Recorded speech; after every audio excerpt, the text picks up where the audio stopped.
So guys, here's the problem that we have today. You are soft. That means you are weak. I am soft. I am weak. I have a heated steering wheel.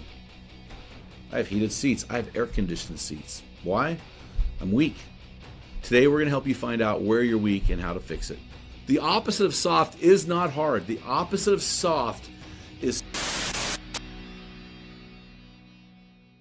You know, I'm kind of traveling back in time to episode number 436.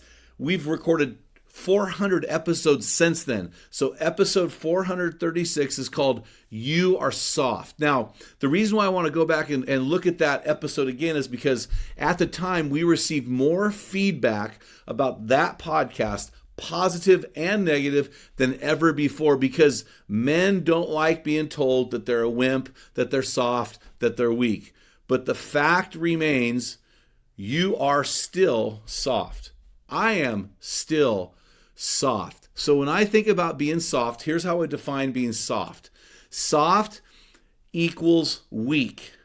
When I say soft, I mean we are weak, which is why I wrote my #1 best-selling book, Strong Men, Dangerous Times, helping you to grow strong in the midst of a world that wants you weak. I was watching Act of Valor the other day, and there's a scene where a Navy SEAL says, "It's a sad day when a man realizes that other men don't see him as dangerous."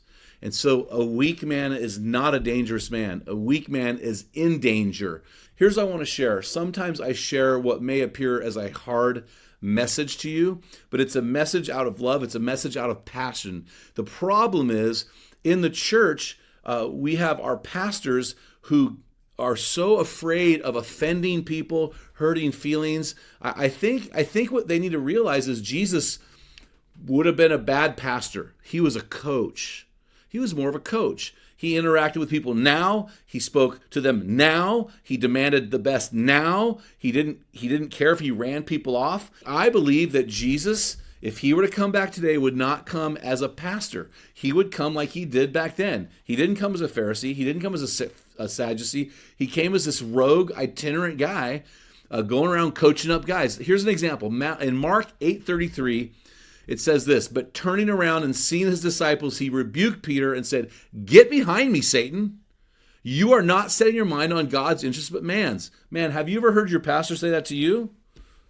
No. How about Mark chapter 9, verse 19? "And he answered them and said, 'Oh, you unbelieving generation, how long must I be with you? How long shall I put up with you? Bring him to me.' They brought the boy to him. When he saw him, immediately the spirit threw him into a convulsion, and falling on the ground, he began rolling around and foaming at the mouth." Jesus wasn't doing that. The demon inside this boy was. But Jesus was fired up. How about Mark 16:14? "Afterward, he appeared to the 11 themselves, and as they were reclining at the table, he reproached them for their unbelief and hardness of heart." So guys, listen, when I come at you, bro, I'm not coming at you to make you worse. I want you to be better. I'm trying to get a soft man, and no, I don't want a soft man to become hard. The opposite of soft is not hard. The opposite of soft is solid, whole, complete, and mature. So when I go back and I look at episode 436, which I'd encourage you guys to do the same, I see a couple things. First of all, the assumption is this, that we are all soft. All of us have soft areas. You know, like I think of the Navy SEALs, who are some of the toughest, baddest hombres on the planet, but they divorce at the worst rates on the planet. So although they're really solid over here, but they're incredibly soft when it comes to marriage. Does this make sense? I hope this makes sense to you. So listen, when soft people are confronted with the truth, they cannot handle it. So if you're offended with something I'm saying right now, if you're a Navy SEAL or a special ops guy, listen to this going, "Oh, how dare you?" Hey, bro, stay married, and I won't ever have to say it to you, right? I've interviewed Navy SEALs, been married to the same woman for 30 years. They don't get offended when I say that. Conviction elicits emotion. That's what I want you to know. Conviction elicits emotion, and it's often directed in an outward modality, which psychology, which I'm not a fan of, even though I was a psych major, calls this projection. Anger, shame, and offense, frustration, it's the first step in going from weak to strong. So you're going to have, when somebody calls you out, so you get called out, and you get called in to be called up. There is oftentimes emotion involved. I was working out with my buddy Dustin at Mountain Tough Fitness Lab, and we had this grueling 10-round workout, and I'm carrying this 85-pound sandbag, 50 yards. He happens to be next to me, not because we were at the same speed, but he was like 5 laps ahead of me. And he yells out, 2 more extra rounds. And I started yelling at him because he went from a 10-round on the board to upping it by 2 rounds. And he was telling me, you never know what's going to happen. So we have this big back and forth. But his decision came at me and offended me because I was in that moment soft. And it called me out to call me up. So I'm grateful for that. And I've got a great story. So soft or weak, when I think soft or weak, I'm thinking about a biblical mindset or a holistic worldview from Luke chapter 2, verse 52. And I just read this morning, actually, about Samuel. It says almost the exact same thing about Samuel as it does about Jesus. In Luke 2:52, and Jesus grew in wisdom and stature and favor with God and man. He grew mentally, he grew physically, he grew socially, he grew spiritually. So let's talk about this for a second. How are you doing physically? Are you soft physically? I mean, you don't have to answer. Well, I can look at you and I'll tell you. Are you soft physically?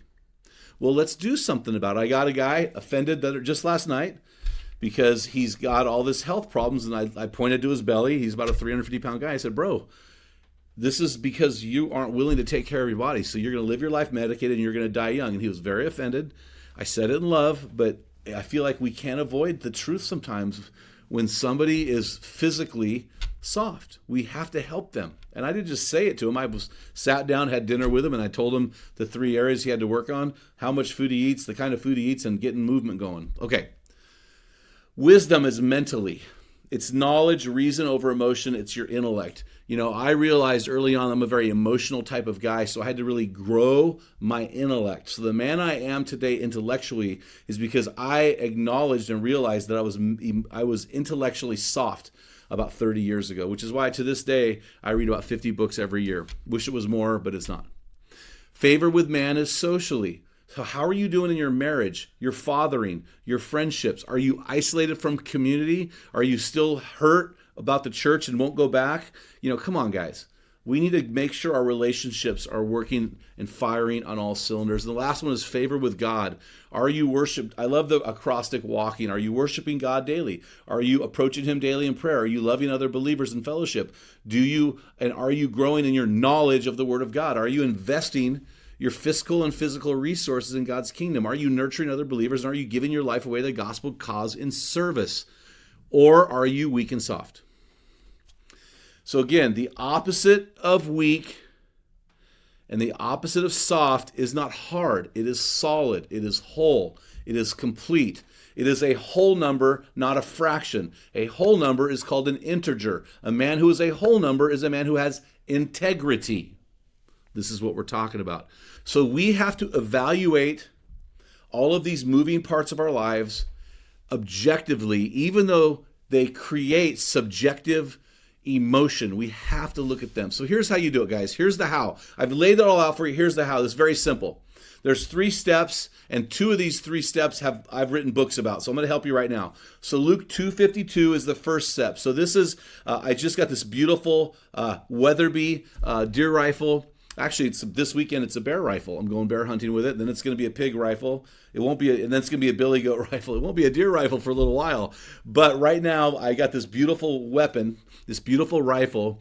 And when my buddy and I went to sight it in, we looked through the open bore at a target downrange and then took the scope and adjusted the crosshairs until the crosshairs matched where that bore was hitting the bullseye. That's called bore sighting. The next step is we put it on paper, is what we like to say in the shooting world, where I wrote a book called Strong Men, Dangerous Times. That entire book is about putting masculinity on paper with 5 topics: protecting integrity, fighting apathy, pursuing God passionately, leading courageously, and finishing strong. So I put 6 shots downrange, and I got it on paper in a pretty good group where I wanted it. And at that point, I'd shot quite a few shots, probably about 8 shots. I decided to call it a day. I went back 2 weeks later, and I dialed it in. Guess what book that's about? That's the book Dialed In. And I'm shooting a 3-shot half-inch group at 100 yards. So that's what we're doing here. We're saying, guys, bore sight your life. Take a look at it through Luke 2:52. Get my book, Strong Men, Dangerous Times, or whatever book you want. There's a lot of great books that deal with kind of general masculine principles. And then with Dialed In, we put it from paper from bore sighting. Then in Dialed In, we went from bore sighting to paper to Dialed In, a very tight group, which is God's group for manhood. So identify the areas where you are weak and become solid. Guys, I hope this helps you. Feel free to go back and listen to episode 436. Let it encourage you. Pick up one of our many resources to help you grow as your best version in Christ. Until next time, feel the wet sound of the arena floor. Hear the deafening roar of the crowd. Taste the sweetness of victory. Smell the stench of battle. Get in the game. Get dirty. Grind it out. Become solid. And be a man.